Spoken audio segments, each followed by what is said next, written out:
आगे बढ़ते हैं। मध्य प्रदेश से इस वक्त एक बड़ी जानकारी सामने आ रही है। एक बार फिर से कोरोना की दस्तक देखने को मिल रही है। मध्य प्रदेश में कोरोना के 8 नए मामले सामने आए हैं। इंदौर में 6 मरीज सामने आए हैं। भोपाल में भी 2 मरीज पाए गए हैं। कोरोना को लेकर यह जानकारी मध्य प्रदेश के लिहाज से बेहद ही महत्वपूर्ण और अब एक बार फिर से संकेत सामने आ रहा है कि सावधान रहने की जरूरत है, सावधानी बरतने की एक बार फिर से जरूरत है। कोविड गाइडलाइंस का पालन लगातार करते रहें। एक बार फिर से कोरोना की दस्तक मध्य प्रदेश में कोरोना के 8 नए केसेस सामने आए हैं, जिनमें से 6 इंदौर में, राजधानी भोपाल में 2 मरीज मिले हैं। संक्रमण फैले नहीं, इसके लिए जमीनी स्तर पर लगातार स्वास्थ्य विभाग की टीम प्रयास कर रही है, लेकिन अपने स्तर पर आप सावधानी बरतें, यही अपील एक बार फिर से, क्योंकि कोरोना अभी गया नहीं है। जरूरत है कि आप पहले से ही सतर्क रहें, इसलिए लगातार कोविड गाइडलाइन के पालन की भी अपील स्वास्थ्य विभाग की तरफ से की जाती है। फिलहाल मध्य प्रदेश के लिहाज से बेहद ही महत्वपूर्ण सूचना है। 8 नए मामले सामने आए हैं कोरोना के। इंदौर से 6 मरीज मिले हैं, जबकि राजधानी भोपाल में 2 नए मरीज पाए गए हैं।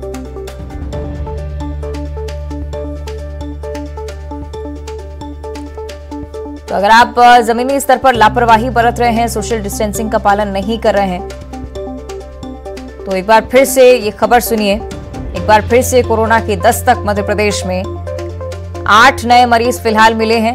कोशिश यही स्वास्थ्य विभाग की तरफ से कि जल्द से जल्द इस पर कंट्रोल पाया जाए, लेकिन निश्चित ही स्थिति आम लोगों के हाथों में। अगर जमीनी स्तर पर आप सावधानी बरतते हैं तो स्थिति भयावह नहीं होगी।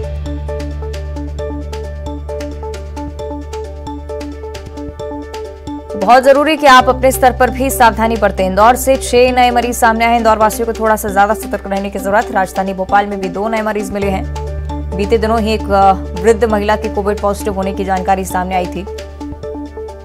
हालांकि वैक्सीनेशन के बाद राहत भी कहीं ना कहीं मिल रही है। सहयोगी वासु हमारे साथ ज्यादा जानकारी के लिए जुड़ रहे हैं। वासु, क्या कुछ जानकारी फिलहाल इन केसेस को लेकर? क्या कोई ट्रैवल हिस्ट्री, ऐसी कोई जानकारी?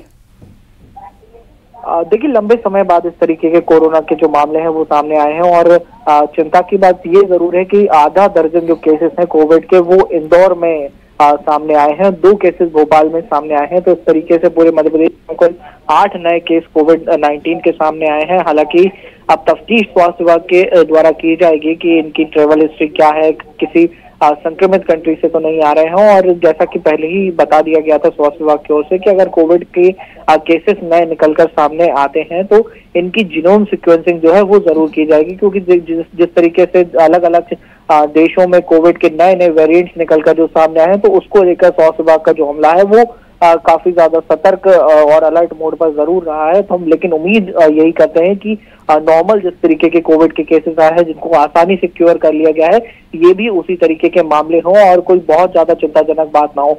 इस सब के बीच अच्छी बात ये जरूर है कि सिर्फ भोपाल और इंदौर 2 शहरों में ही कोविड के मामले निकले। इसके अलावा मध्य प्रदेश के अन्य किसी जिले में कोविड का एक भी केस नहीं है।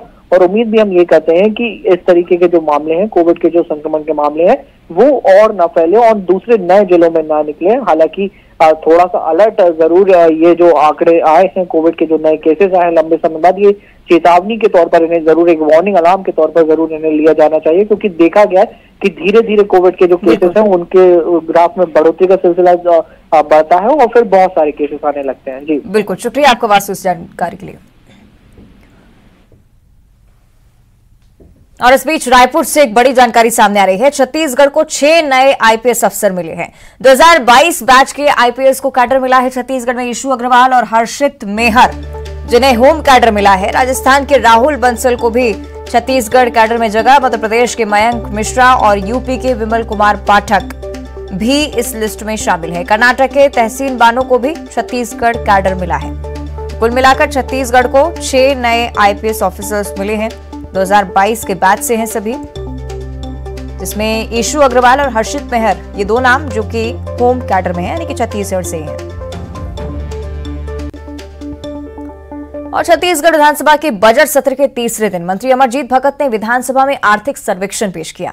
पेश किए गए आर्थिक सर्वेक्षण के अनुसार राज्य की प्रति व्यक्ति आय